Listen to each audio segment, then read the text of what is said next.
Welcome to Cross Platform Podcast. We are here to discuss how to solve productivity problems across platforms. I'm Augusto Pinaud, And I'm Art Gelwicks. and today we're going to talk about Apple, Google, and Samsung hardware announcements this week.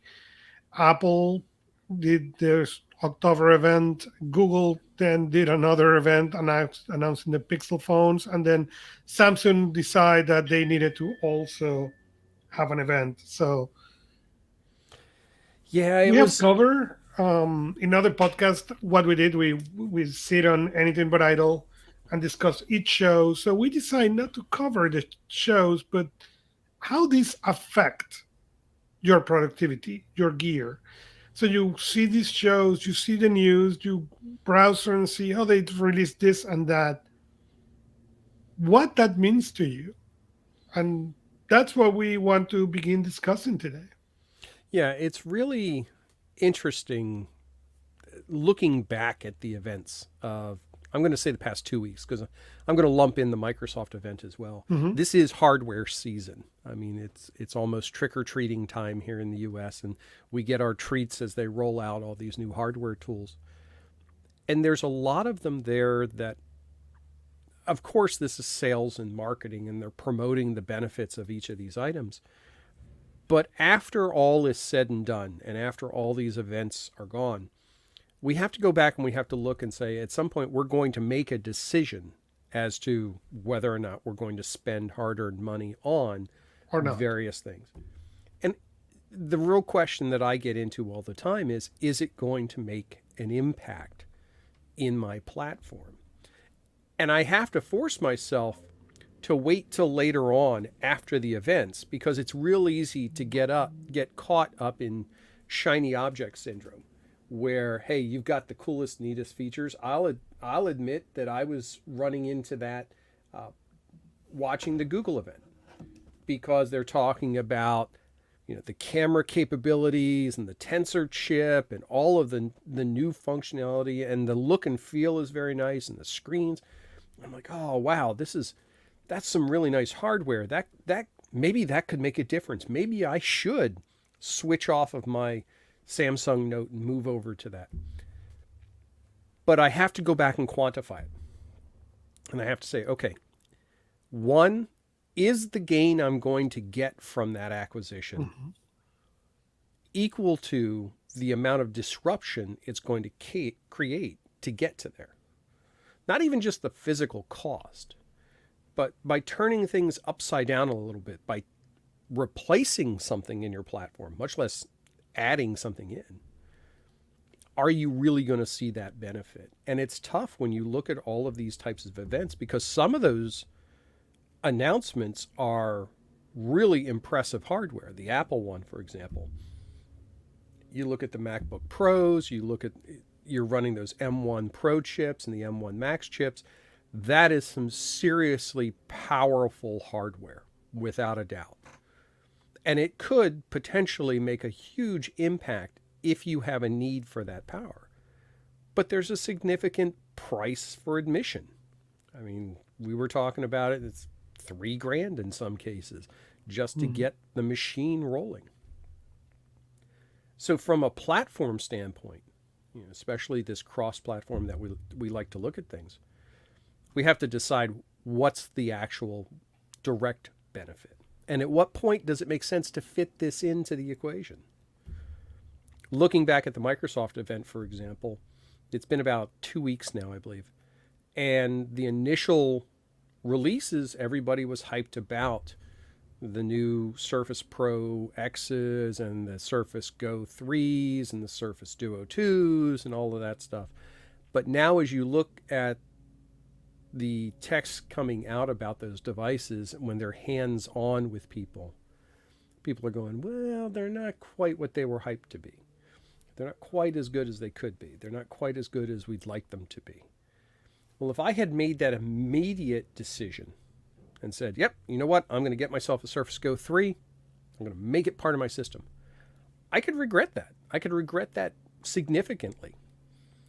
And if it's something where I'm adding a device in or I'm adding some hardware in, that it's just an extension of my platform, that's one thing. Or it doesn't disrupt everything, that's one thing. But if I'm going and I'm buying a whole new computer or replacing my entire phone or something along that line, that's a harder thing. Hmm. So I don't want to sound negative about it because I should always be excited about the opportunities for new tools to help make things better. But I'm curious, Augusto, what you think when you see announcements like what Microsoft brought out and what Apple brought out and what Google brought out. How do you evaluate them as part of your platform? And I need to make a distinction in there between what I do now and what I may have done years back. Okay. For me now, it it works really different that what I will have done, I don't know, maybe 10 years ago, maybe more. For me, I used to believe that the advantage of speed was going to provide at the end of the day an advantage to this. And what I discover is that that may be true, but the setting up the new device and all that takes so long that it's not worth it in many cases for the little advantage you get with the speed and those things. So because of that, today I'm probably in a much slower upgrade path than most people. The other thing that is happening is I think 20 years ago, those difference in hardware were really significant. Okay, even you knew on the Windows days, if you don't upgrade the machine, you could not upgrade the operating system. Okay, because the machine, even if you had a good machine, was going to be too slow. That was broken with Windows 10, but well, no, with Windows 7. But before that, in order to move, you needed a faster machine. Hardware now is so ahead of the software curve that you can keep it for much longer and be fine. So so that's an important distinction to make. The second thing is, okay, now that I'm not in the hurry, I don't necessarily feel that my machine need to be that fast. And so my cycles are much longer and I really base it on software. As soon as the software cannot upgrade, then I replace the machine. And right now I am on that case with a MacBook Air that I have that is a 2013 machine, but Apple already said this machine cannot be upgraded anymore. So it will be replaced soon. But it will be replaced not because the machine is not doing. The machine is doing everything that I need. It may be faster, yes, but none of the things that I do on that machine are daily nor critical for me to have the fastest hardware. The iPad instead, that's a different game for me. That's the day. But even with that one, I keep or kept my original iPad Pro until this year. Why? Because there was no real reason for upgrade. I didn't use the camera. That was one of the major upgrades. I had a 512 version with data. I There was nothing yet that I could Mm-hmm. not accomplish. When I made the upgrade, it was a conscious upgrade in the sense that I wanted a second device to do certain things. So it was a great timing because my original iPad was still good enough to be that really useful second device. And then later on, I could upgrade that one again and move the other up. What is going to be now the old iPad, the Mm-hmm. M1, move it as the backup machine. So, but that changed for me. That changed significantly. How about you? See, it's fascinating to me because I've been thinking about it a little bit. Let's look at Google, for example. One of the things that they touted in their presentation around the Pixel 6 and the 6 Pro is that it's going to get 5 years of updates. And as soon as we hear that, as technology people, we hear that and go, oh, that is great. You're going to get 5 years of security updates and software updates on this device that you've bought. Are you going to be keeping the device for 5 years? Hmm. Is that going to make you make decisions to delay other upgrades because you know it will continue to go for X number of years? Phones have traditionally worked on a 2 to 3 year cycle with carriers. Well, now that's getting drawn out further and further. Chromebooks can last, 5, 7, almost 10 years in some cases. When you look at those devices, yeah, they're probably doing the job just fine. They are working great for what you've asked them to do. I think it's okay to allow yourself to say, yeah, I'm going to use this tech that, quote, isn't state of the art anymore, but it does its job and it does its job well. And I think that is an important difference. No, the technology may not be a state of the art, but again, it still work well. It is still work really good. That was not the case. I remember when you get the pension, you get a pension too. The difference was significant. Mm-hmm. I'm going to say, except with the MacBook Pro that Apple announced this week, all the other difference has been gradual difference. Yeah. There is nothing being radical. This machine was a radical difference. The question is, okay, do you need that much power now? Mm-hmm. Because I had a client who called me, should I upgrade? And in this particular case, the answer was yes. And I had another person who called me, a friend of mine, say, are you upgrading? And I say, no, will be the equivalent for me to have a little dinghy, okay, with a 25 horsepower motor, and then go and buy me a Ford 250 diesel so I can hold that thing in town. Sorry, I don't use any hungry power application. So that There are, is important because the applications that most people use every day used to be power hungry, mm-hmm. and they are not anymore. No, you're, Outlook, Excel, yeah. PowerPoint, Word used to require so much power to run. Mm-hmm. But now the hardware specs are in a point where they are not considered high consumption, We've power talked consumption. we've talked so much about using cloud-based applications. Cloud-based applications don't require that level of power to operate. Nowhere near that level of power. They function just fine. But in those specialized cases, if you're doing video production, audio production, and developing, compiling code, yeah, that big iron makes sense. And there are certain times, there are certain leaps where I can justify saying, yeah, it makes sense to take that step. For an example of that, well, the Pixel phones are a good example of, if somebody asks me, hey, I have a Pixel 4, Pixel 5, should I upgrade? My answer is, yeah, if you have an opportunity to upgrade, I would upgrade. Not because it's offering all kinds of crazy new features, but because they've changed the core of the way the phone is built. That new tensor chip gives them the opportunity to bring you new functionality in the future. Well, if you don't have that chip, you're not going to be able to leverage that new functionality 2 years down the road, 3 years down the road. So it does make sense to take that step and upgrade to it. Do you have to do it the day it comes out? No, absolutely not. But it is a worthwhile step because it's a sea change in the hardware itself.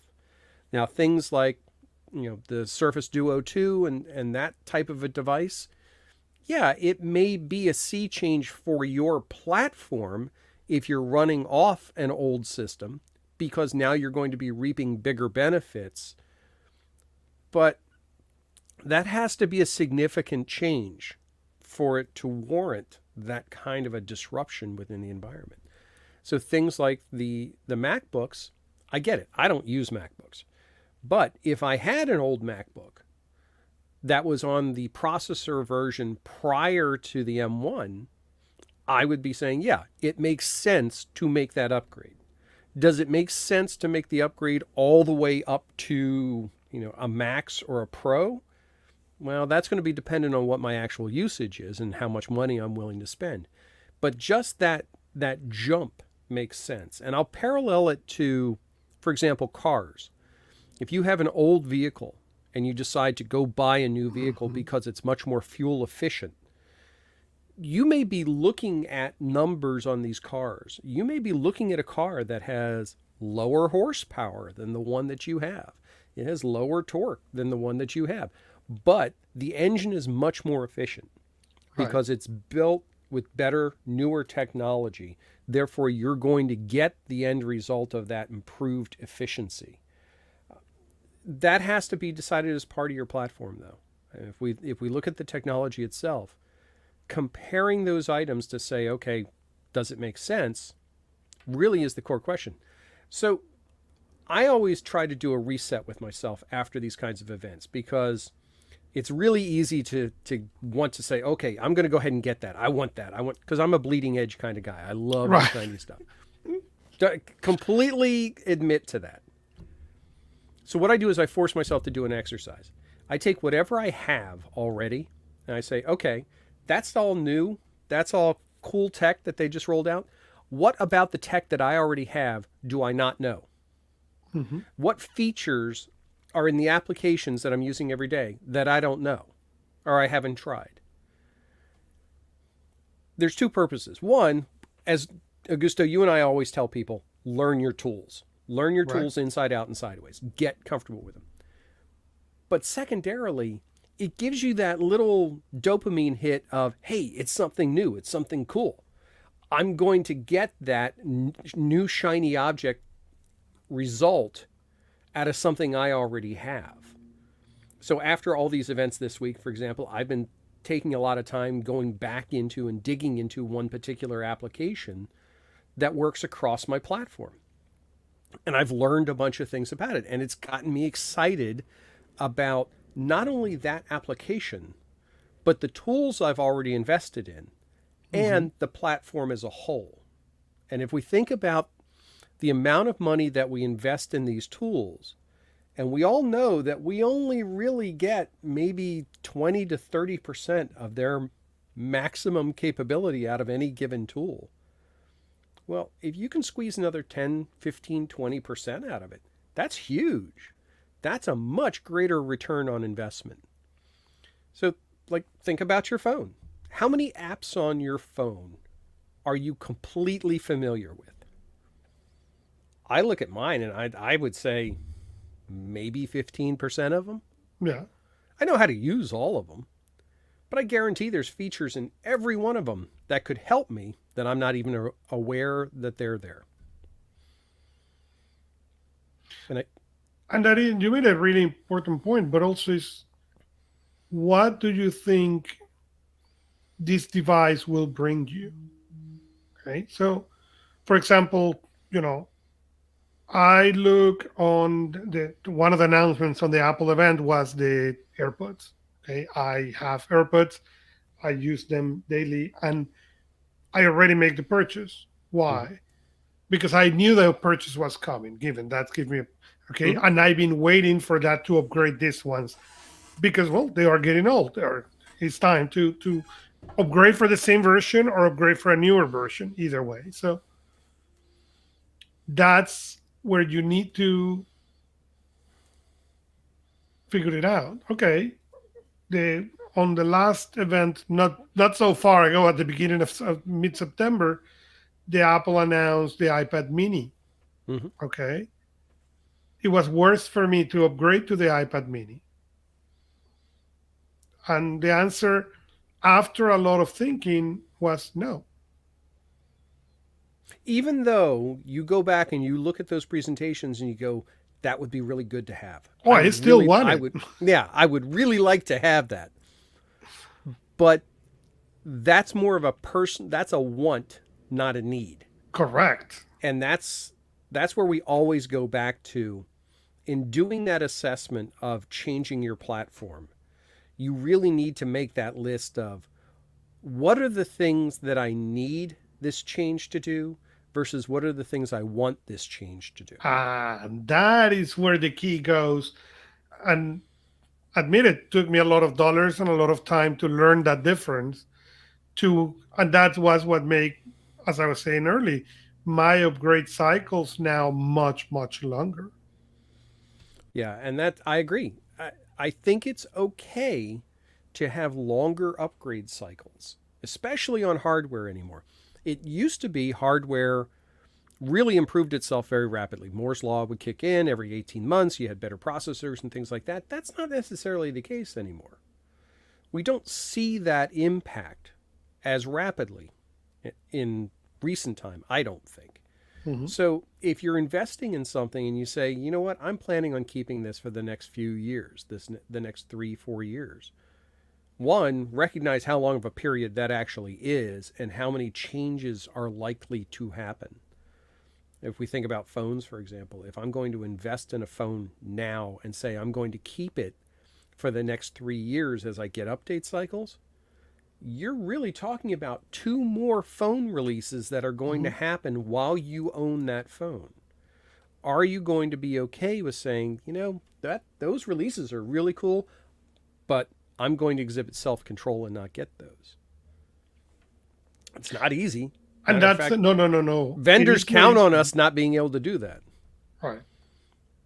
It is not easy without any question. And as I was reflecting on the question, why do I watch these events? Well, there are two reasons for me. One is clients, obviously, Mm-hmm. that will come and ask me, and but the second one is understand where it allows me to do a check of my tools, not necessarily to upgrade, but to understand how effective they are still, or they still are. Or, okay, it's time. As happened at the beginning of this year, when the iPad Pro M1 came Mm-hmm. out, I analyzed that one versus mine and say, okay, now the gap is big enough, plus the keyboard, plus there was no one factor. There was a series of factor that, when put together, made reasonable to make the update. And then I did it. Mm-hmm. But that is evaluate what you want versus what you need, and what is the effect that is going to bring. Yes, can I replace my MacBook Air with a MacBook Pro 16 inches? Yes. Is that going to produce a significant improvement on my workflow when I use the MacBook? I don't know. Well, Probably no. and think about it this way. Let's take the MacBook example and let's take the Google phone example. Hmm. When you upgrade that hardware, what's the real benefit you get? Well, better processing, better speed, memory management, power management is usually the four things that have the greatest impact. You're still using the same applications, Correct. same apps, they just run a bit faster. That's fine until the software is updated to take advantage of the capabilities of those new tools. You're just running the old stuff just a little bit faster. Hmm. And honestly, in most cases, that You will faster not is even not, notice. you won't, yeah, you're right. You won't notice it until you have something to compare against it. Unless you're running it on a much faster machine, Hmm. you're going to say, it's about the same.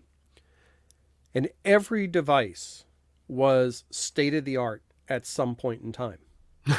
And so if you have software that was written for when that machine came out, yeah, it's great. You may be able to get it to run faster and better. When I do video editing, I would love for my videos to render faster. But really, in my purposes, the cost of the upgrade versus shaving off 20 minutes, 30 minutes off of the rendering time is tough. It's tough to justify. Yep. Is But again, is the software the software used to be behind the processor capabilities of the machines we could buy. You know, now even the phone processor ability is so high Mm-hmm. that it could run whatever most softwares that you run on your PC or your Mac, no That problem. that's a fascinating point you bring up. Just looking at my own setup here, I know that the desktop that I'm recording this broadcast on is less powerful than my phone. I know my phone's more powerful than it because I know when I got the desktop and I know its RAM capabilities and I know its storage and all. And my phone's stronger than that. Now they run different operating systems, so I can't quite do the same thing. But if I could, the hardware is superior. Does that mean that I can't do this recording any longer because there's a more powerful device out there? No, not at all. Yeah, So we have to go back. I always like to look at the comparison of the least common denominator. A pencil and a notebook always work.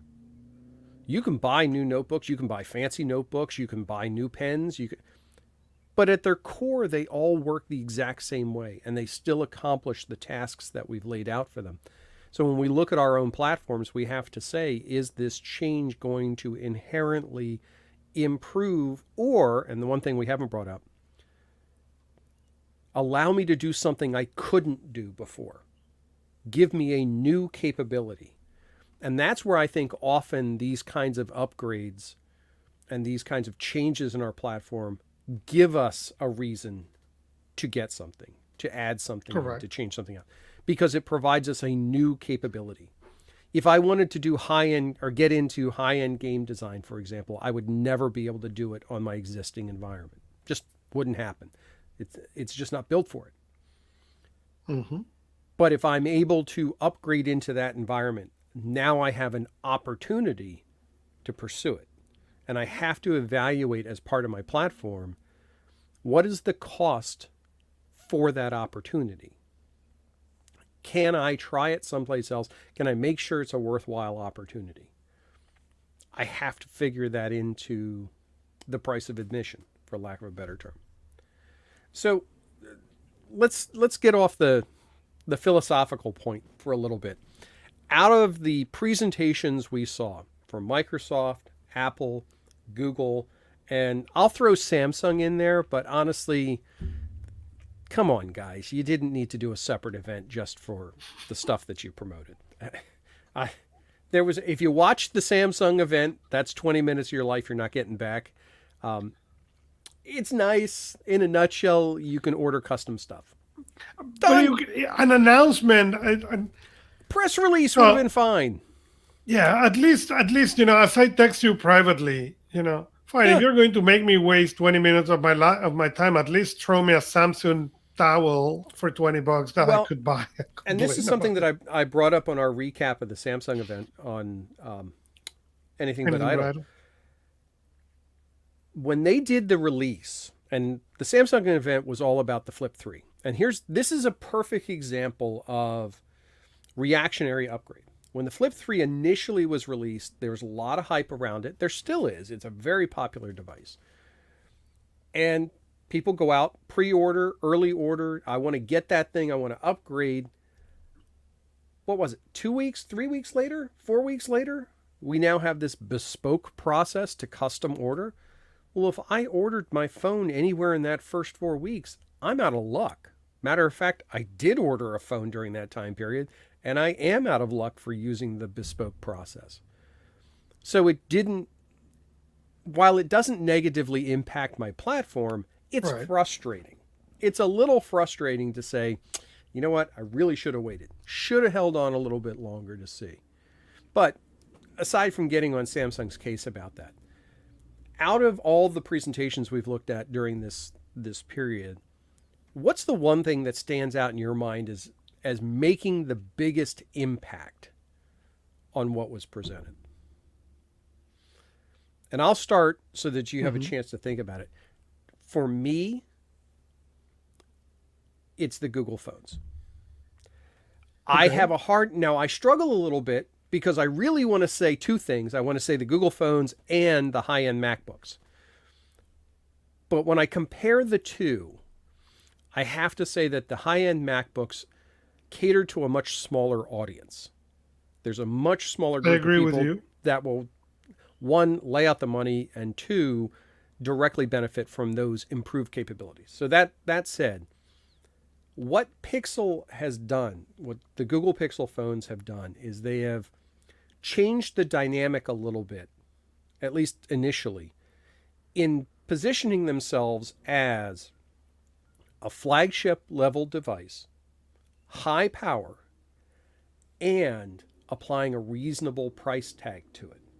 And if their Hmm. pricing was what other flagships go for, I wouldn't be making that statement at all. Correct. If they were priced the same way, say the Note 20 Yeah, nine Ultra was, hundred thousand bucks. no, not even close, because I don't think it operates at that level.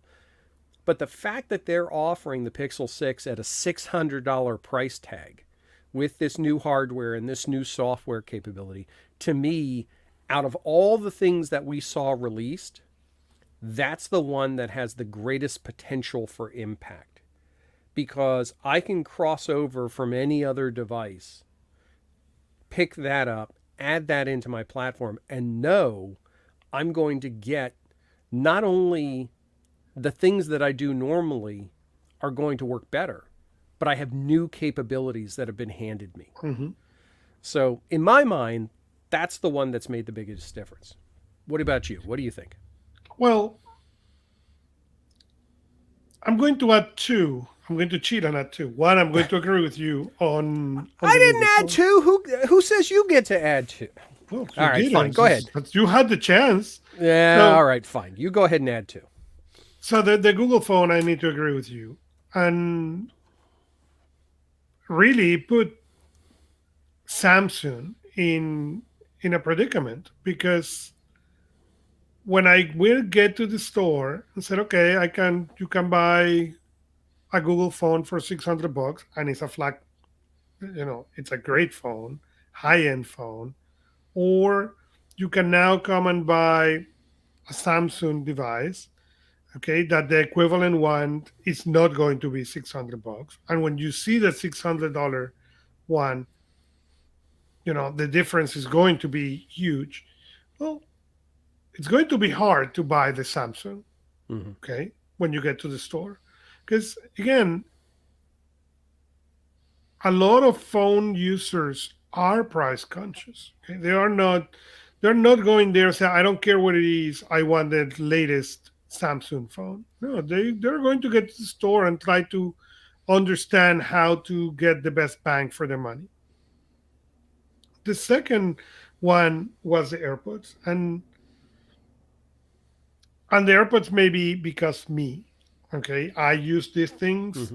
all day, and the idea of the improvements that they announced. I'm allergic to the silicone tips, so I never got the pros because of the silicone tips. I don't get anyone who has silicone tips because it gets Mm-hmm. itchy on my ear.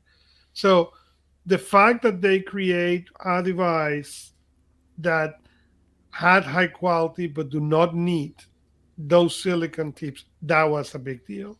The second thing is now they show you a 129 option, a 179 option, and then I think it's a 249 option. Or yeah. Mm-hmm.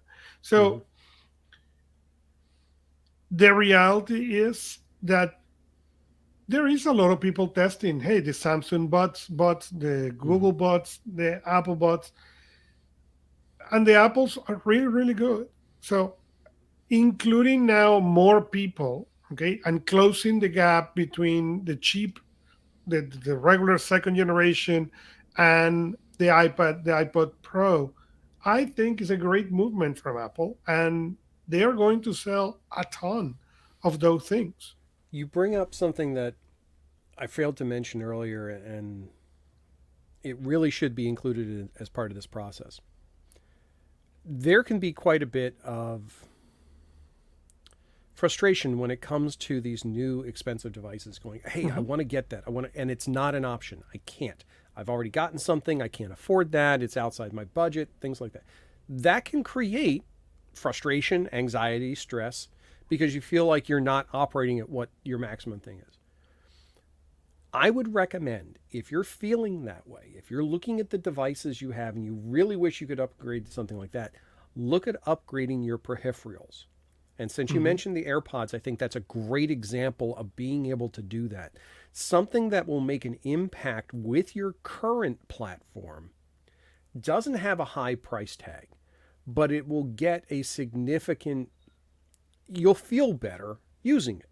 So if it's something like upgrading your keyboard or upgrading your mouse, or in our cases, as podcasters and content creators, upgrading a microphone or Hmm. earbuds, those types of things can make an immediate impact without upsetting the apple cart, so to say, and without a huge financial investment. And if you do a Correct. few of those, it can really make a significant difference. As an example, we went out recently and purchased a new monitor for my wife. So she has a large dual monitor. We didn't spend a lot of money. I believe it was under $200. But that makes a huge difference in her productivity platform. Correct. Doesn't change the processes, doesn't change the software, doesn't change the core of the hardware, but it has made her significantly more productive in her home office. And I think that's what we need to take away from these kinds of announcements are, yeah, these are big announcements. They're supposed to be big announcements. There's a reason why they Correct. put so much hype around them. But use these announcements as an opportunity to kind of get your creative juices flowing and saying, hey, could I tweak my platform? Could I bring it up a notch and say, work something else into it? Well, and I can bring an example of that you're describing on my own. I got the iPad Pro 12.9 first generation. Okay, that was what I got. And in a moment, they announced a better keyboard.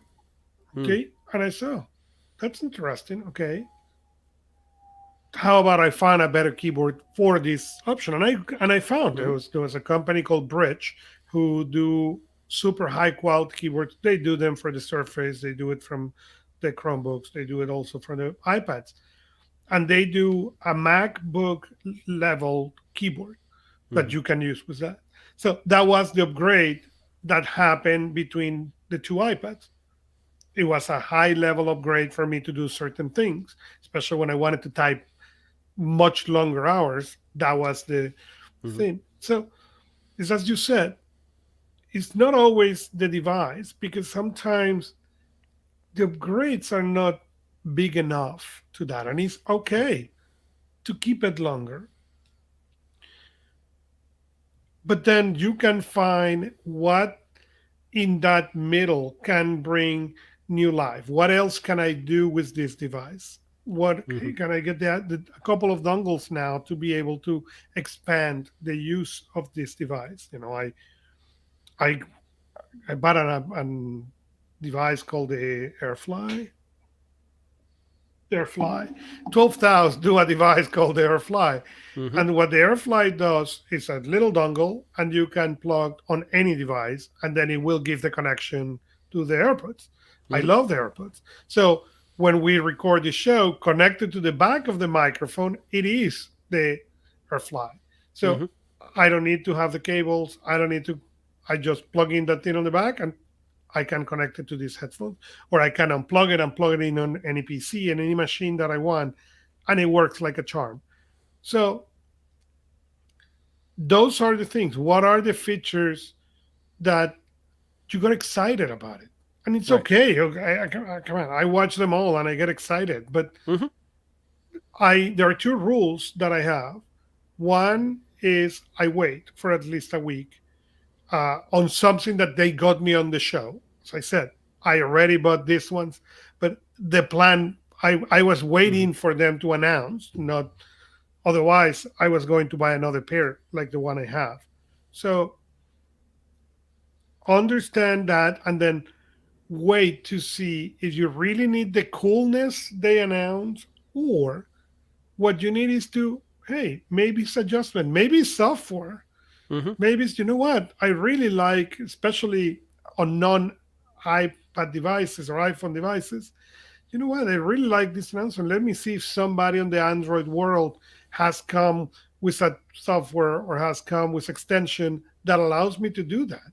Mm-hmm. Yeah, I couldn't agree more. Where we used to have the struggle of getting a piece of software, getting it loaded, getting it installed, that used to be an uphill climb.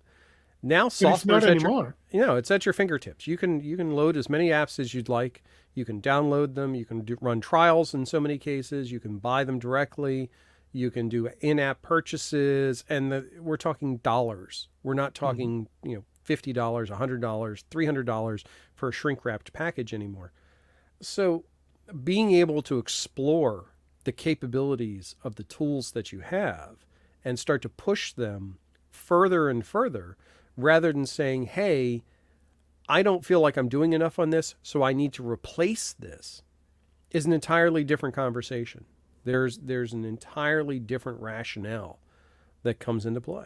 So I love hardware announcement season. I always Oh, love me when too. they're rolling these announcements out. I will always look at them. But when it comes to turning my productivity platform inside out because of one of these announcements, it's got to be a really big deal. Or I'm going to get opportunities to do something that I wanted to be able to do and have not been able to date by doing that. So, all right. So we've kind of belabored the whole Oh, hardware thing to death. We've got a whole bunch of additional shows in the queue coming up in the near future, various different topics coming up. I'm going to start to try and post a list of potential show topics coming up in the future. If you're interested and you're curious about what's coming up or you want to make a recommendation for a topic, please let us know. yes. We're always looking for new topics and ideas. We can keep coming up with topics, but we want to hear what you want to hear. So you can follow us on YouTube. You can follow the podcast episodes. You can follow us over on Augusto's sites or on my sites. There are plenty of places to keep track of what's going on with cross-platform. But cross-platform benefits based on what you want to hear. So with that in mind, you want to carry us out here, Augusto, and we'll wrap up this episode. Yes. Follow us where you like to listen podcasts, like us or subscribe us and leave us a review. Can also interact with us on PersonalProductivity.club and you can leave message. We will respond there. So we are Augusto Pinaud and Art Gelwicks and see you next time from your favorite